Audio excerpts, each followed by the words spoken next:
உலகத் தமிழ் மக்கள் உங்கள் அனைவருக்கும் எனது அன்பான வணக்கங்கள். என்ன நேர்களே, மாளவியா யோகமும் சுக்கிர தசாவும், அதாவது என்னுடைய அனுபவத்தில் சுக்கிர திசை நடக்கக்கூடியவர்கள் சுக்கிர திசை நடக்கிற மாதிரியே தெரியலைங்களே அப்படின்னு சொல்றவங்க, சுக்கிரனை புரிந்து கொள்ளாதவர்கள், ஜாதகத்தில் சுக்கிரன் 6, 8, 12 மறைந்திருப்பது, அதெல்லாம் ஒரு பக்கம். என்னுடைய அனுபவத்தில் மாளவியா யோகத்தில் பிறந்தவர்கள் அந்த சுக்கிர திசை வரும் பொழுது கண்டிப்பாக ஒரு நல்ல வளர்ச்சியை அடைய முடியும். அதே நேரத்தில் அவர் ஒரு 20 வயதிற்கு மேல், கால் நூற்றாண்டு, 25 45 வயசு, 30 வயதிலிருந்து 50 வயசு, 40 60 வயசு, இந்த காலகட்டங்கள்லாம் மாளவியா யோகத்தில் பிறந்து உங்களுக்கு சுக்கிரனுடைய திசை அது எந்த நட்சத்திரத்தில் இருக்கிறார் என்பதையெல்லாம் ஜாதகத்தை பார்க்கும்போது பார்ப்போம். சுக்கிர திசை எப்படி இருந்தால் உங்களுக்கு நல்ல யோகத்தை தரும். மாளவியா யோகம் என்றால் என்ன? சுக்கிரன் லக்னத்திலிருந்தும் சந்திரனிலிருந்தும் 1, 4, 7, 10 போன்ற இடங்களில் ஆட்சியோ உச்சமோ பெற்று இருக்கக்கூடியவர்களுக்கு இந்த யோகம் ஏற்படுகிறது. பொதுவாக மாளவியா யோகம் இருக்கக்கூடியவர்கள் விலை உயர்ந்த வாகனம், நல்ல கார், நல்ல வீடு, நல்ல வாகனம், லக்ஸூரியான வாழ்க்கை, நல்ல ஆடை ஆபரணங்கள், பொன்பொருள் ஆடை ஆபரணம், மனை வாகனாதிபதி யோகங்களை பெறுவதற்கு தகுதியாக ஆகிறார். அந்த மாதிரி உள்ளவர்கள் நீங்கள் எந்த ராசியாக இருந்தாலும் பொதுவாக சுக்கிர திசையை ஃபேஸ் பண்ணக்கூடிய ராசிகள். அந்த மாளவியா யோகம் இருந்தால் மட்டும் பத்தாது, அந்த திசையும் வரும்போது இரட்டிப்பு. பொதுவாக யார் யாருக்கெல்லாம் சுக்கிர திசை வரும்? அஸ்வினி நட்சத்திரம் அவங்களுக்கு அடுத்தது கேது திசை முடிஞ்சு சுக்கிரன் வரும். ஆனால் என்ன ஒன்று, இவர்கள் எப்பொழுதுமே சிறு வயதிலேயே அதை பெறுகிறார்கள்.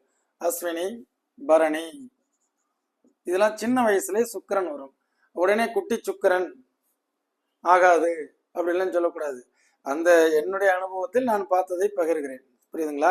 அந்த சுக்கிரனுடைய திசை நடக்கும் வீட்டிலே அவருடைய தாய் தகப்பனார்கள் நலமடைந்திருக்கிறார்கள். அதனால இது அந்த குட்டி சுக்கிரன் கெடுத்துரும்னு சொல்றதுக்கு அந்த அனுபவ ரீதியாக குறைவான வாக்குகள் தான் இருக்கு. ஆக இல்லைங்க, குழந்தை பிறந்ததுக்கு அப்புறம் தான் நான் வீடு வாங்கினேன், இடம் வாங்கினேன், வாகனம் வாங்கினேன்னு சொல்லக்கூடியவங்க என்ன அனுபவத்தில் மிகுதியாக இருக்கிறது. சரிங்களா? அடுத்தது இந்த நட்சத்திரம் பூச நட்சத்திரம், கடகராசி, பூசம், ஆயில்யம், சிம்ம ராசி மகம், பூரம், விருச்சிக ராசி கேட்டை, அது அனுசத்துல பிறந்தவங்களும் வருங்க. அனுசம் கேட்டை இந்த ரெண்டுக்கும் வரும். சரிங்களா? அனுசம். அதுக்கப்புறம் தனுசு ராசி, அதுல மூலம், பூராடம். இந்த பூராடம்லாம் சிறு வயதிலேயே அந்த திசையை ஃபேஸ் பண்றாங்க. அவங்க என்ன மாதிரி வளர்றாங்கன்னா, ஒரு டிசிப்ளின், ஒரு அழகு, தன்னை அலங்கரித்து கொள்ளுதல், அப்படியே மடிப்பு கலையாம சரட்டு போட்டுக்கிறது, அவங்க ஒரு காரை நீட்டா துடைச்சி வச்சுக்கிறது, இதெல்லாம் பரணி, பூரம், பூராடம். சரிங்களா? அஸ்வினி, மகம், மூலம் அவங்க ஒரு இயல்பா இருப்பாங்க. இருந்தாலும் லக்ஸூரியான வாழ்க்கை.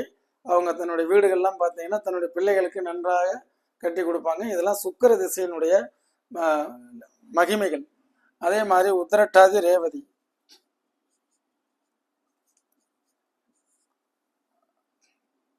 ஒன்று, 2, 3, 4, 5, 6 டீம் இந்த சுக்கிர திசையை ஃபேஸ் பண்ணும்.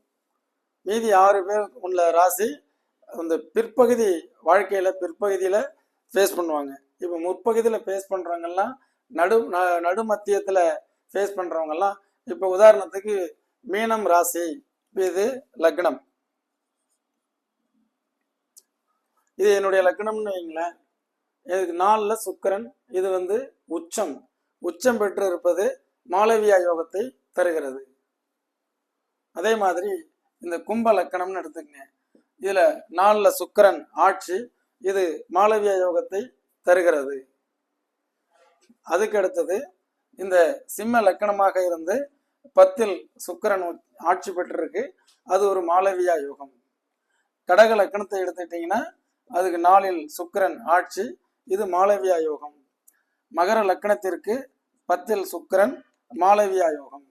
ஆக எந்த ஒரு லக்கணமாக இருந்தாலும் இதே பாருங்க, ரிஷப லக்கணம் இது மாளவியா யோகம் தான், லக்கணத்திலே சுக்கிரன் ஆட்சி, மாளவியா யோகம். மீன லக்கணம் சுக்கிரன் லக்கணத்திலே உச்சம், இது மாளவியா யோகம். ஆக துலாம் லக்கணம் இது மாளவியா யோகம். லக்கணம் என்பது கேந்திரம் அப்படிங்கிறது லக்கண ரீதியாக 1, 4, 7, 10 சந்திரன் ரீதியாகவும் எடுத்துக்கலாம். உடலாகிய சந்திரன், அதிலிருந்து 1, 4, 7, 10 என்ன அதனுடைய ரூல் அப்படிங்கிறது, அந்த கோள் சுக்கிரன் ஆட்சியோ அல்லது உச்சமோ பெற்று இருக்க வேண்டும். அப்படி இருந்துட்டு அந்த திசையில் நடக்குமேயானால் அதுதான் மாளவியா யோகத்தில் மாளாத யோகம். சும்மா நம்ம எடுத்தோம் கவிழ்த்தோம் அப்படின்னு சுக்கிரன் எனக்கு உண்மையே செய்யல அப்படின்னு சொல்லக்கூடாது. உதாரணத்துக்கு என்னுடைய அனுபவத்தையே நான் சொல்றேன், சரிங்களா? இப்ப தனுசு லக்கணம் சுக்கிரன் இந்த இடத்துல 4ல் எனக்கு உச்சம், சுக்கிர திசை 42 வயதுல வருது. 42ல இருந்து 20 வருஷம் 62 வயது வரை இந்த சுக்கிரன் என்ன செய்யுது, எத்தனையோ என்னுடைய ஜோதிட நண்பர்கள்லாம் சொன்னாங்க, அதாவது உங்களுக்கு தனுசு லக்கணத்திற்கு சுக்கிரன் வேலை செய்யாது, நன்மை செய்யாது. சார் நல்லா பாருங்க, ஒரு யோகம், நான் இதை நம்பி எத்தனை ஆண்டுகளுக்கு முன்புல இருந்து படிக்கிறேன். நம்மளுக்கு சுக்கிரன் உச்சமாகுது, லக்கண கேந்திரத்தில் இருக்கு, ராசி கேந்திரத்தில் இருக்கு, மாளவியா யோகத்தை கொடுக்குது, எவ்வளோ ஒரு வலிமை இருக்குது. ஆக இது எப்படி நமக்கு கெடுதல் செய்யும்? ஆக இந்த திசையில் தான் நன்றாக இருக்கிறது. நாம் ஒன்றை கிரகங்களை கிரகிக்கக்கூடிய விதத்தில் நாம் எனக்கு எந்த விதத்திலும் ஏமாற்றத்தை தரவில்லை. அதே நேரத்தில் கோள்களினுடைய அசைவுகளையும் இணைவுகளையும் கோள்களை நாம் புரிந்து கொள்ள வேண்டும். ஒன்னே ஒன்று, இந்த லக்னாதிபதி ராசியாதிபதி குரு இந்த இடத்துல இருந்து குருவின் பார்வையும் அந்த சுக்கிரனுக்கு இருக்கும்போது சுக்கிரனை குரு பார்க்க கூடாது இப்படி எல்லாம் சொன்னாங்க. அதெல்லாம் இல்லைங்க. லக்னாதிபதியினுடைய பார்வைன்னு எடுத்துக்கணும், ராசியாதிபதியினுடைய பார்வைன்னு எடுத்துக்கணும். மாளவியா யோகம் இருந்து அந்த ஜாதகப்படி இந்த ஜாதகத்தில் அந்த சுக்கிரன் ஆட்சி உச்சம் பெற்று விட்டால் ஸ்டேட்டஸ், வீடு, வாகனம், இது எல்லாமே அவங்களுக்கு கிடைக்கும். அதே அந்த திசையும் நடந்து விட்டால் கூடுதலாக கிடைக்கும். இதுதானே உண்மை. நன்கு புரிந்து கொள்ளுங்கள். இது போன்று எனக்கு தெரிந்த என்னை பொறுத்த வரைக்கும் பல யோகங்கள் 1000ன்னு ஒரு வீடியோ போட்டிருந்தேன். மீண்டும் இப்போ மாளவியா யோகத்தை கட்டம் போட்டு அதில் விளக்கல, கட்டம் போட்டு விளக்கியிருக்கேன். இன்னொரு யோகத்தில் மீண்டும் சந்திப்போம். நன்றி, வணக்கம்.